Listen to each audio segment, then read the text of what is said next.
Mr. President, you can have your way, but I will have my say. You will have your way, but I can have my say. You can use the gavel, and I will use my voice. Order 38. The issue of tax reform has been causing a lot of controversy at the Senate. And Alie Udume has not been holding it back.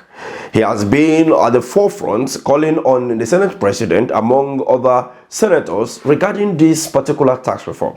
We have seen governors from the northern region aim their view to this particular tax reform.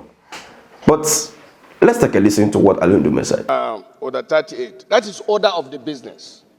Mr. President, the order of the business says, number 10, that our business for the day will be based on the order paper. The order paper does not contain this. And for God's sake, this is a very, very, very important matter. We should not in any way try to use the position of the Senate, because the order paper is clear, and we have been doing this. I have no problem having them to come here and explain whatever.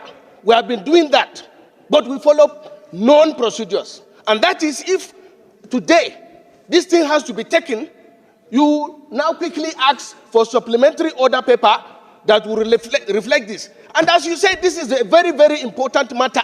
It is not a matter that you just come and tell us after we are doing business of the day. Mr. President, you can have your way, but I will have my say. You will have your way, but I can have my say. You can use the gavel, and I will use my voice. This thing is very sensitive. Our people have been dominated by this matter. When you say it's matter of urgent national importance, yes, we do have matters of urgent national importance. But even those matters normally is referred to the next legislative date or another legislative date.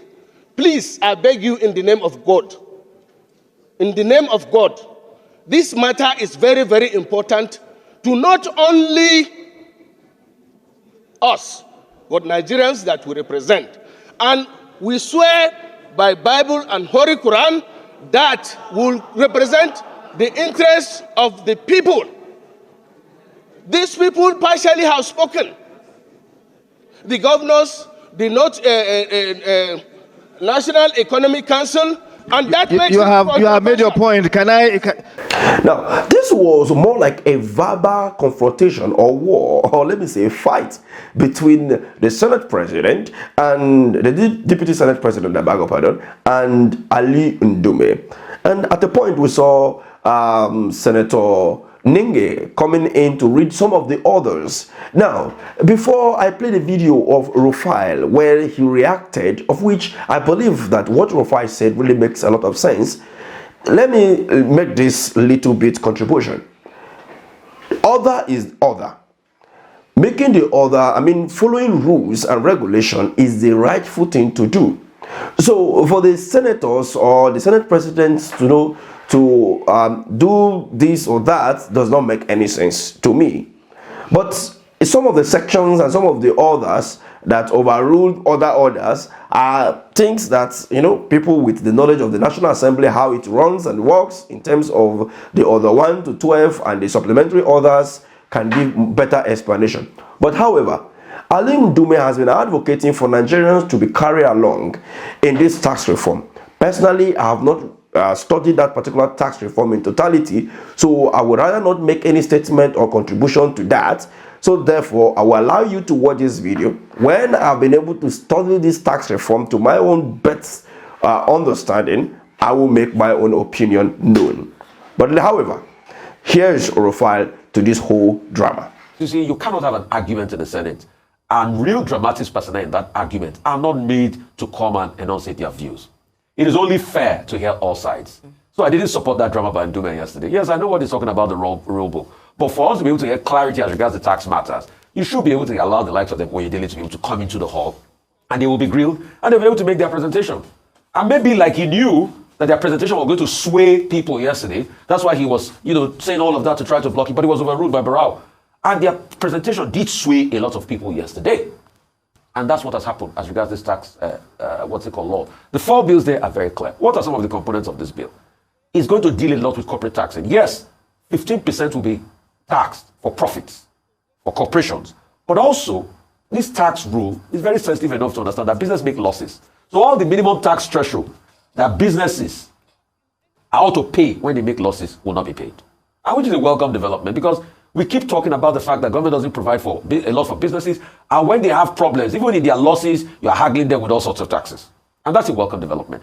Secondly, he talked about the fact that the tax is one for the poor, and he was empirical in his fact. He said those that earn about 1 million threshold, which is one of the highest in Africa, will not pay taxes. So those that earn cumulatively 800,000 naira a year, plus an extra 200,000 they pay for rent, will not pay, that income tax threshold. But obviously, those that earn higher will be able to pay higher on the income tax threshold. But my grounds has always been, hope all what we collect in these taxes, we use it to subsidize life for the poor. Because that's the way it works in other countries. But in this country, the rich get richer, they don't even pay taxes. I think the very first person that tried to have conversations about taxation in recent time was the former Minister of Finance, when the one that was, Kemi Adeosun, and she made a very startling revelation that says not up to, in a country where they say a lot of billionaires, not up to 100 people pay over 20 million naira income taxes in this country. And it was a big revelation when they made that revelation there. And we see a lot of private jets here and there and all of that. This was the same country that a leader once said, the fact that the country is growing was because there was a lot of private jets owned by Nigerians somewhere. But the truth has to be said, people were not paying their fair share in taxes. So that point now has been clarified. Also, it goes further to talk about the VAT, which is a contentious, and I get the argument from most parts, a certain part of this country. Because we have not seen a great production and consumption threshold from that part. This is the same part where we hear that some religious police destroy a lot of alcohol. And alcohol presents about 2% to the VAT. And you destroy that. So if you do not consume effectively, you cannot get your equitable share for not consuming in the tax system. So it's only clear and clear. I even think, and kudos to Taiwo Edeli on it, I might disagree with him on another thing. I even think to a large extent, this will spur a great deal of consumption. So governors in these states that are not meeting the threshold of consumption will buckle up and be able to ensure they create consumption. And how can they do it easily? Tourism potentials. There are many tourism potentials in the north that have not been tapped into. I mean, I don't know why today, around the Mambila Plateau area, cable cars have not been built. They can't build resort hills and mountains around the Mambila area. That will be able to bring in a lot of influx of people, and it will bring about tourism potential. Look at the Yankari Gate reserves. Look at other natural resources. So it's about spurring productivity in this area. And most importantly, he talked about harmonization of creation of new tax offices and all of that, and harmonization of the hitherto existing bills. I think for further reading, a lot of Nigerians will also go and study the bill even better. But barring any last minute changes, it's going to go through in the Senate. And this is another way for President Tinubu. And in terms of consultation, give it to Taiwo Oyedele. He made his wide consultation. People were represented on this body. He's been at this since his administration started. And let us always see, any tax bill obviously will be up for reviews. If people have other considerations, they should be able to itemize this consideration and put in the review when it finally pushes on. So what do you make of this, the drama between Alie Udume and the Deputy Senate President, as well as the reaction coming from Rufia on fire, talking about the issues bordering the tax reform? It's normal that you should be paying for what you consume and all of that. Now, we have seen, just like Rufia said, in the northern region, where people are destroying alcoholic beverages, and at the end of the day, they will be taking tax from what they destroy. It doesn't make any sense? Oh, no. And these are the reasons why, you see, to me, it looks like Udume believe that if they allow these guys to speak, they are going to convince Nigerians and all of that. But however, for the betterment of Nigeria, for the development of the northern region and every other region in Nigeria, let there be peace. Let me have you take the conversation. Thank you for watching.